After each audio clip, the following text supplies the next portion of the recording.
Valentine, mitos atau fakta? Bersyarat antara Tuhan dan umatnya.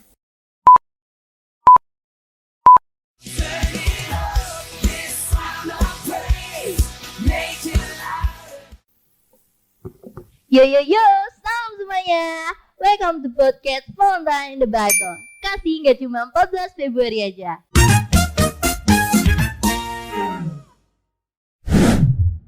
Perkenalkan, aku Jolin bersama dengan 6 Youth Assemblies of God Batam Balikpapan. Dengan 2 cewek cantik di sebelah saya. Perkenalkan, Aku Abigail. Saya Louis. dan 4 cowok ganteng di depan saya. Saya Sihol. Saya Rewan. Saya Noel. Saya Dehan. Oke, kita masuk aja nih ke segmen yang pertama. Valentine, mitos atau fakta? Fakta. Mitos. Beda ya jawabannya ya. Berbeda jauh nih, ada 2 pendapat, mitos dan fakta. Jadi kita bakal denger nih, kenapa Kak Ebi bisa bilang Valentine itu fakta. Oke, saya jelaskan ya dari sudut pandang saya. Fakta kenapa Valentine Day?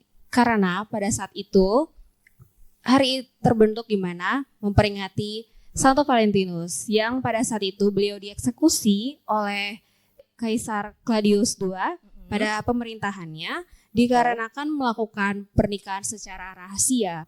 Kenapa dilarang? Karena itu bisa membuat lemah para pahlawan si Kaisar Claudius II ini. Dan beliau juga menyembuhkan anak sipir pada saat itu. Jadi Santo Valentinus ini meninggal karena menikahkan orang ya? Secara rahasia, Aduh. benar. Menikahkan orang dia sampai meninggal. Iya. Itu Iya. bahasanya. Soalnya pada saat itu Kaisar Claudius II ini dia membuat suatu larangan ini, tapi si Santo Valentinus berbeda sudut pandang. Oleh karena itu dia tetap melakukan pernikahan karena itu berdasarkan agama Kristen. Wah. Jadi berdasarkan agama Kristen itu sebenarnya pernikahan nggak boleh dilarang ya? Iya juga kan kalau Iya, nggak ada benar. pernikahan ya kita nggak ada ya di sini ya. Itu kan suatu perintah dari Tuhan ya. Jadi berkembang biak lah ya. Ya benar. Oke, kita dengar nih sekarang dari Kak Luis yang katanya Valentine itu mitos. Kenapa sih Kak? Sampai Kakak sebut Valentine itu mitos? Kenapa mitos? Karena sejarah tentang kisah cinta dan penggambaran Valentinus sebagai pelindung cinta ini adalah mitos yang dikembangkan Gereja Katolik Roma dan masyarakat pada abad pertengahan. Oke, jadi menurut Kak Luis ini Valentine itu mitos karena itu cuma cerita belaka, bener nggak? Ya, jadi ada catatan sejarah yang mendukung kisah itu. oh jadi nggak ada catatan sejarah. Nah di sini ada katanya sejarahnya karena Kaisar Roma melarang pernikahan. Nah di sini katanya cuma cerita doang, cuma kayak cerita doang ya, cerita yang dikembangkan oleh gereja. Jadi katanya mitos. Menurut kalian Valentine itu mitos atau fakta? Oke, kita pindah ke para boys di depan kita. Oke, yang pertama dari tim Jomblo Happy. Oh iya, kita bakal dengerin pendapat dari tim Jomblo Happy. Jadi menurut kalian nih, apakah Valentine itu wajib dirayakan oleh anak muda? Menurut saya sih tergantung kemauan aja sih. Kalau menurut Kasih lo gimana nih? Sama seperti teman saya, menurut saya itu tergantung kemauan aja. Menurut mereka, menurut tim Jomblo Happy, Valentine itu menurut kemauan, bukan hal yang wajib ya, bukan hal yang wajib. Kenapa tuh? Kenapa nggak wajib? Kan ada orang yang mau, ada yang enggak. Oke, jadi tergantung pribadi masing-masing mau merayakannya atau enggak, benar? Oke, kita pindah kepada tim Romantis realis. romantis realistis. Jadi kita bakal dengar kenapa nih? Apakah kita wajib merayakan Valentine sebagai anak muda? Kalau dari saya Valentine itu tidak wajib. Kenapa nggak wajib? Karena Valentine biasanya membuat seseorang itu hilang arah. Kok bisa hilang arah? Cuma karena merayakan Valentine? Dan sebenarnya ini bagi anak kecil sih, apalagi kalau yang tahun lalu itu banyak skandal berita. Skandal berita apa? Skandal berita apa nih? Kok aku baru dengar apa nih? Cinta karena cinta jadi gini-gini atau gimana? Jadi melakukan seksual. Oh, melakukan hal-hal yang tidak sesuai dengan umurnya ya. Dia melakukan hal yang dilarang ya. Berarti menurut Kakak Noel, kegiatan Valentine ini sebenarnya nggak boleh dilakukan buat anak kecil. Buat anak kecil karena dapat membuat dia keluar dari Allah atau dia jadi melenceng. Nah, kalau dari Kakak Dehan, kenapa? Kalau dari saya Apakah tidak wajib atau iya? tidak, Tidak juga. Oke, kenapa nih? karena bisa membuat Hah? kehilangan arah. Loh, jawabannya sama ya, kehilangan arah. Oke, kehilangan arah dalam bentuk apa nih kehilangan arahnya? Kehilangan arah dia tersesat kah? Google Map-nya salah atau gimana? Dia bisa kehilangan arah karena percintaannya.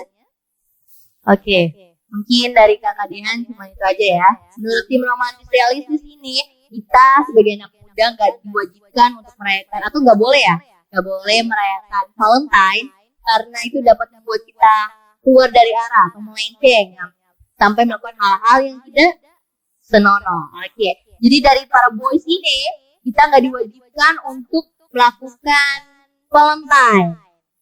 Dan menurut para girls, Valentine itu ada yang fakta, ada yang mitos. Jadi tergantung pendapat masing-masing. Dan menurut para boys, Valentine itu nggak wajib dirayakan. Sekarang kita masuk ke segmen yang kedua. Apa itu kasih atau Valentine dalam Alkitab? Apa itu kasih dalam Alkitab? Menurut saya, kasih itu merupakan suatu hukum yang terutama dan yang paling utama dilakukan oleh umat manusia. Karena Tuhan mengajarkan bahwa kita sesama manusia harus mengasihi sesama. Tidak hanya mengasihi karena dia adalah pacar kita atau dia adalah sahabat kita, tapi bahkan Tuhan mengajarkan bahwa kita sebagai umatnya harus mengasihi musuh kita. Betul. Gimana tuh contohnya? Kita harus mengasihi musuh kita.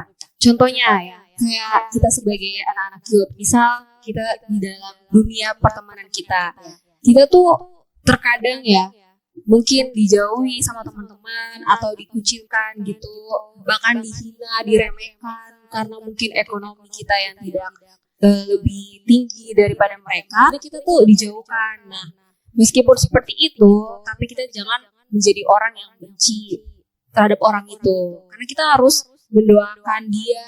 Kita berdoa ya seperti ajarannya Tuhan, kita mendoakan musuh-musuh kita, karena suatu saat pasti ya kalau misalkan kita ini mau menerapkan mindset yang positif terus dalam hidup kita, kita pasti akan diberikan bahkan yang lebih daripada yang kita inginkan gitu.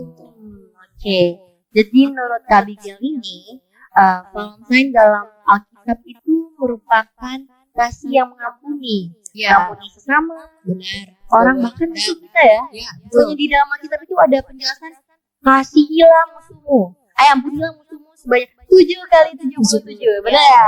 Nah, jadi kita sebagai para youth, sebagai anak muda, kita diajarkan untuk dalam Alkitab kita diajarkan untuk mengasihi sesama kita. Terlebih kita juga harus mengasihi musuh kita, walaupun dia udah berbuat jahat, udah menghina kita, kita tetap harus mengampuni dia. Bahkan kita harus mendoakan dia ya, benar ya? Iya, betul. Kita harus mendoakan dia. Iya, Oke. Kak. Jadi dari Kawin, apakah kasih itu menurut Alkitab? Dalam Alkitab, kasih itu adalah tak bersyarat antara Tuhan dan umatnya. Oke. Cinta tak bersyarat dengan umatnya. Oke. Jadi cinta menurut Alkitab, kasih itu cinta tak bersyarat, kata Kak Alwis nih. Cinta tak bersyarat itu contohnya kayak gimana, Kak? Contohnya antara orang tua dan anaknya. Oke. Tidak ada batasnya. Biarpun kita udah salah, tetap dimampuni ya sama mama. Gak mungkin lah kita langsung buang. Terus ada pergi lu, biar gue buat salah, keluar dari rumah. Jadi menurut Kalwin, kasih dalam Alkitab ada kasih tanpa syarat. Seperti kasih Yesus ya, dia bahkan rela dibunuh, rela mati, disalibkan buat kita. Oke, kita akan dengarkan juga dari para boys. Praktik kasih dalam kehidupan sehari-hari. Gimana nih, tim romantis realistis? Kalau dari kami, praktik kasih dalam kehidupan sehari-hari dapat dilakukan dengan berbagai cara, Contohnya? yaitu dengan menghargai semua orang tanpa memandang suku, ras, agama, status sosial, dan latar belakang lainnya. Memberikan kasih sesama tanpa mengharapkan imbalan dan mengampuni kesalahan orang lain. Ngampuni kesalahan orang lain. Sama ya, kurang lebih sama kayak Kak Abigail. Nah ya, menurut Kakak Noel nih, praktikasi dalam kehidupan sehari-hari yaitu menyayangi semua orang tanpa memandang suku, ras, dan status sosial. Dan juga kita ngasih sesama, terutama musuh kita. Nah, kalau menurut Kak Dehan, gimana nih praktikasi dalam kehidupan sehari-hari? Sama. Sama? Apa yang sama? Sama-sama cowok? Sama-sama tinggi? Atau gimana? Menyayangi semua orang tanpa memandang perbedaan suku, ras, agama, Oke, dan jadi sosial. contohnya itu menurut Kakak Dehan, kita harus mengasihi sesama. Biarpun dia beragama lain, misalkan beragama Hindu, kita harus tetap mengasihinya. Atau harus memusuhinya. Harus mengasihinya. Oke. Ayo kita dengarkan juga dari tim Jomblo Happy. Kalau menurut kami tim Jomblo Happy praktik kasih dalam kehidupan kan dengan tindakan kecil, Ya, tindakan kecil. Contohnya tuh kayak gimana nih? mendengarkan, membantu, dan menunjukkan empati kepada orang lain. Membantu menunjukkan empati kepada orang lain. Kalau menurut Kak Rewan? Untuk menunjukkan empati juga. Mendengarkan apa? Mendengarkan orang lain ketika berbicara. Oke, jadi menurut para tim Jomblo Happy, praktikasi dalam kehidupan sehari-hari yaitu Mendengarkan, membantu, dan menunjukkan empati kepada orang lain. menunjukkan empati. Empati itu apa sih, Kak?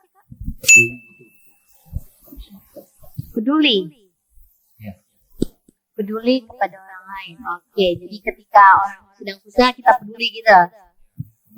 Membantu. Oke. Jadi segmen kedua kita ini membahas tentang tadi apa itu kasih atau Valentine dalam Alkitab atau kasih versi Yesus dan praktikasi dalam kehidupan sehari-hari. Oke, jadi sekarang kita masuk ke segmen yang ketiga yaitu game Love It or Leave It. Jadi kalian harus jawab setuju atau love it dan gak setuju itu leave it.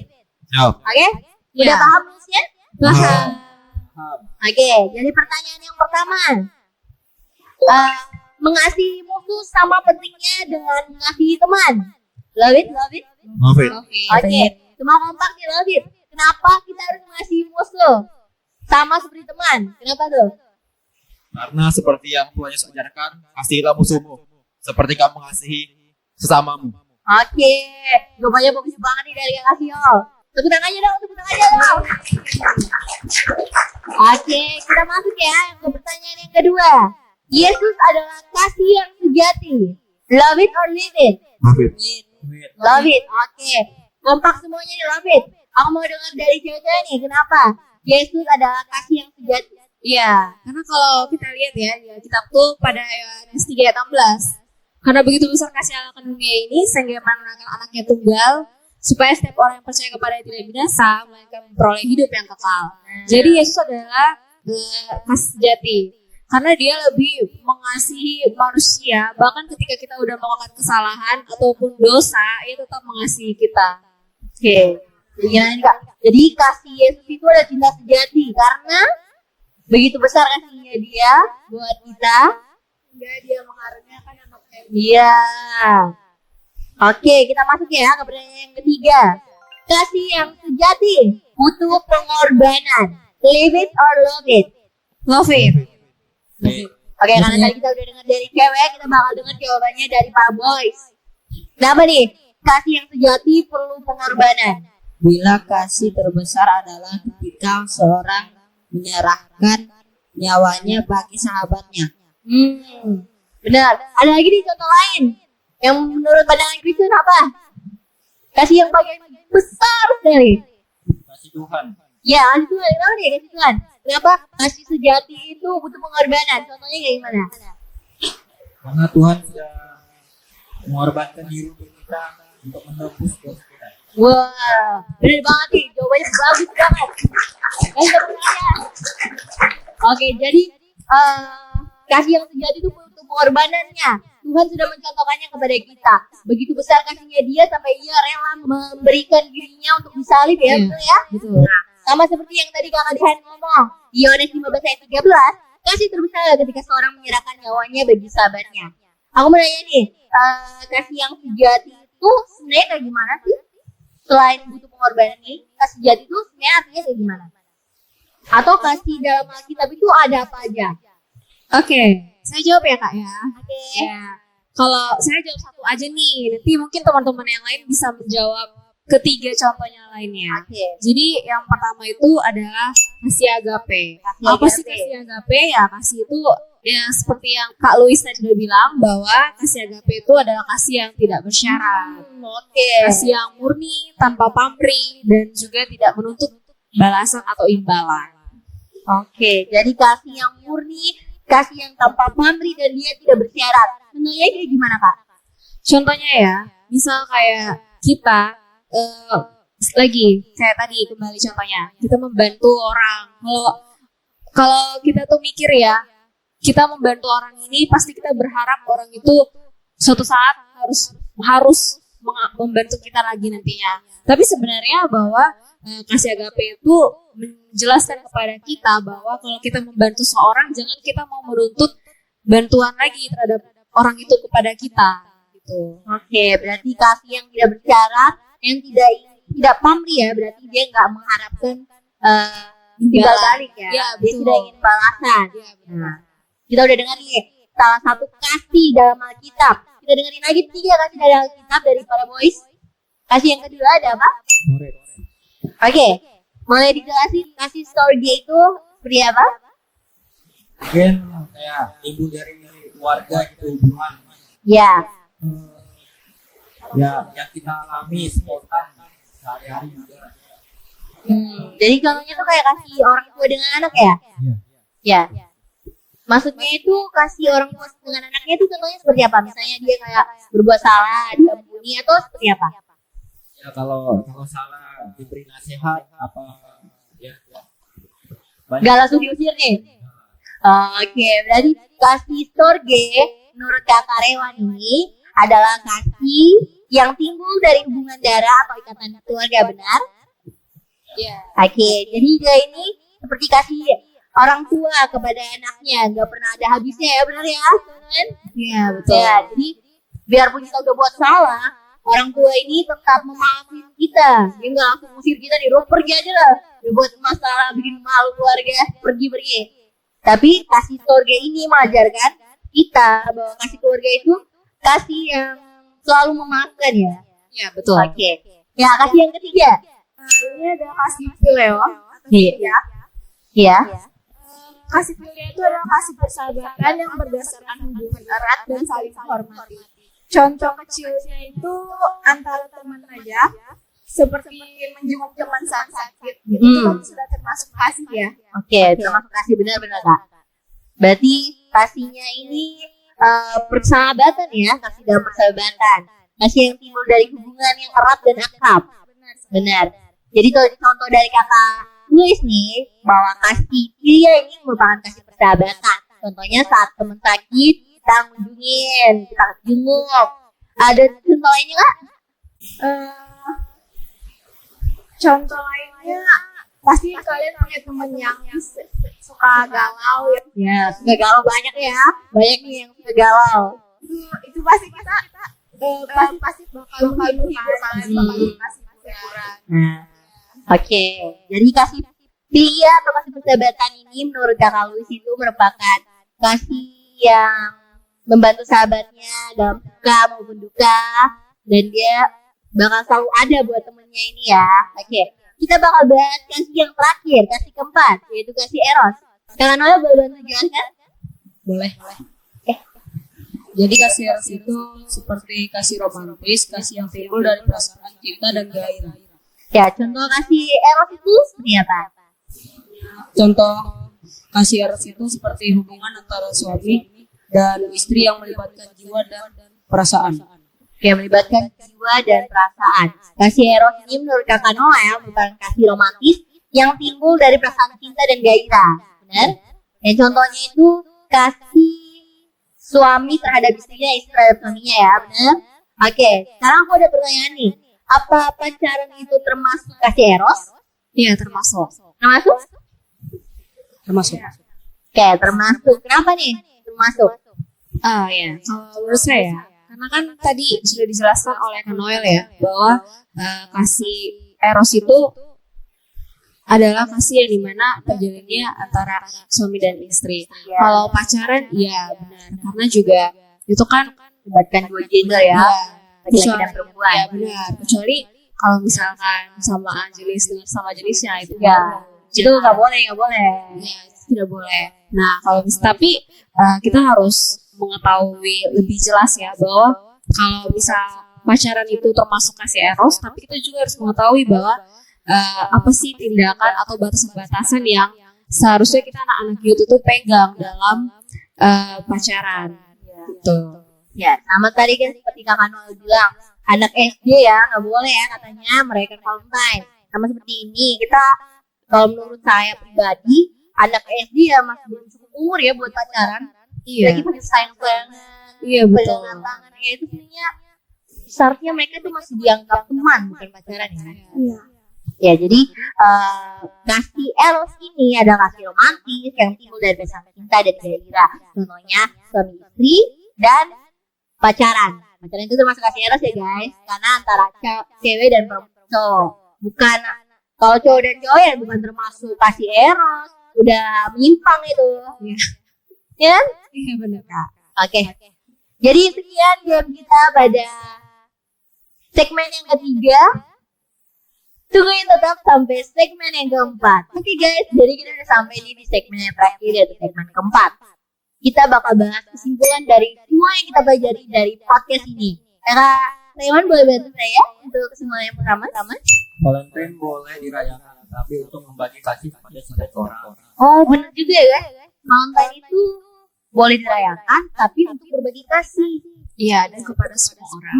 Berbagi kasih kepada semua orang, bukan untuk cuman berbagi coklat aja kepada cowoknya atau ceweknya, atau cuman berbagi hadiah aja, ya kan? Iya. Oh iya, ada fun fact. Coklat itu mengandung dopamin yang dapat membuat kita senang. Oh iya. Lu suka coklat kan? Suka dong Lu Kak. suka coklat kan? Ya, Nah, karena coklat itu mengandung dopamin. Itu dapat membuat kita senang. Orang kan canggung ya, coklat ya. Senang kalau dikasih coklat. Oke. Kita masuk nih ke kesimpulan yang kedua. kasih terbesar adalah kasih agape. Oh iya, kasih yang terbesar adalah kasih agape. Kasih agape tadi itu kan adalah kasih Ya tanpa syarat. tanpa syarat, walaupun Walaupun sudah disakiti, tapi tetap harus mengasihi. iya, sama kan seperti Tuhan Yesus, dia udah mengasihi kita, saking besar kasihnya dia sampai dia rela disalibkan buat kita. Benar, jadi kasih yang terbesar adalah kasih Agape. Oke, kita masuk ke ketiga.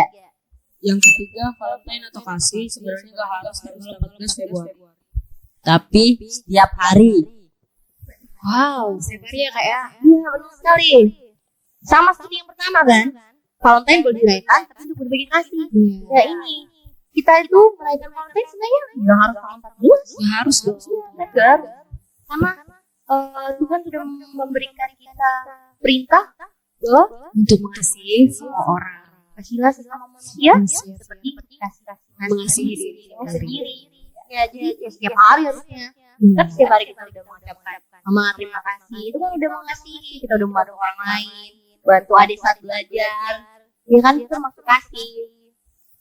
Jadi kasih itu gak harus tanggal 14 Februari, Tapi setiap hari. tapi setiap hari. Oke, demikian pembahasan kita tentang podcast Valentine in the Bible, kasih nggak cuma 14 Februari. See you in the next podcast. Bye. Bye-bye. Bye. Youth as a belief of God, but lompat balik papan, victory by our faith.